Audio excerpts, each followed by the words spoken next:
অনেকদিন বলেছিলাম যারা নিউ কাপল আছে তাদের জন্য একটা ভালো জিনিস খবর, সেটা যারা গঙ্গা আরতিতে যাবে, যারা ম্যারিড কাপল থাকবে কিন্তু ওরা এখানে ডেকে তোমাদেরকে দিয়ে পুজো দাও। আমারও খুব দেওয়ার ইচ্ছা ছিল পুজো, বাট আমি জানতাম না, আমি যেটা চেয়েছি ঠাকুর সেটাই আমার করে দিয়েছে, কারণ আমার অনেকক্ষণ ধরে ইচ্ছে ওদের ওখানে আমি পুজো দিব। তো এখানে শুধু 4টে ফ্যামিলি পুজো দিয়েছে, যেটা টাকা দিয়ে করেছে সেটা কিন্তু অনেকটাই টাকা ওদের হয়েছে। যারা নাকি এভাবে পুজো করতে চাও তারা ওনাদের সাথে কন্ট্যাক্ট করতে। আমরা জানতাম না, আমাদেরকে ডাইরেক্ট এখানে ডেকে আমাদেরকে পুজো দেওয়া হয়েছে। আমরা ওনাদেরকে 1100 টাকা দিয়ে দিয়েছিলাম। যেহেতু এই টাকাটা দেওয়া হচ্ছে ভোজ সেবাতে, এভরি স্যাটারডে সানডে করে এখানে ভোজ সেবা করা হয়, জন্য আমরা টাকাটা আরো ওনাদেরকে আরো দান করা হয়। 31st ছিল, তার জন্য আজকে কিন্তু মহাপ্রভু যে আছে নাকি বড় পণ্ডিত, তিনি এসেছেন, নাহলে কিন্তু উনি আসে না। আজকে উনি নিজে এসে আমাদের অনেক কিছু কথা বলে গেছে, সেটা সেপারেটলি ভিডিও তোমাদের শেয়ার করবো।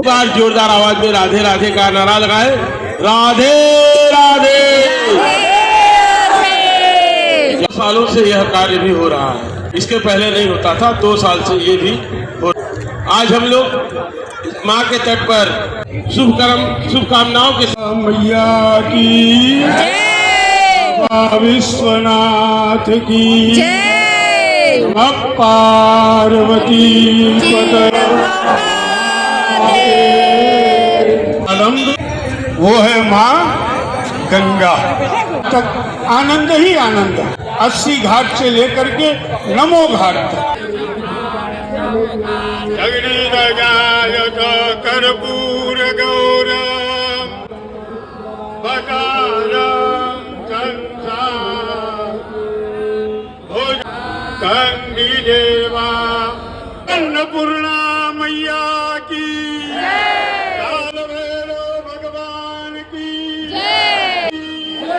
आज के आनंद की, अपने अपने गुरुदेव कोटेश्वर पे राम घाट पे कुंड पे केशर महादेव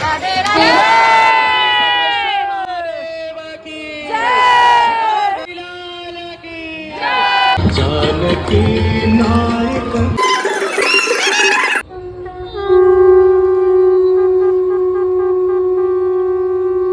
কি এক্সপিরিয়েন্স হয়েছিল, সেই এক্সপিরিয়েন্সটা হয়তো বলে বোঝাতে পারবো না, এতটাই ভালো ছিল, ফিলটাই একদম আলাদা ছিল। তো দেখতে পাচ্ছ এখানে পুজো হচ্ছে, আমরা সামনে দাঁড়িয়েছিলাম, আমাদেরকে দিয়ে এখানে পুজো করানো হলো। যারা যারা নতুন নতুন কাপল ছিল, তো আমরা ছিলাম 2টা কাপল ছিল, টোটাল 3টে কাপল। আর ওইখানে যারা পুজো করেছিল, অভিষেক করেছিল, আগে থেকে পুজো দিয়েছিল।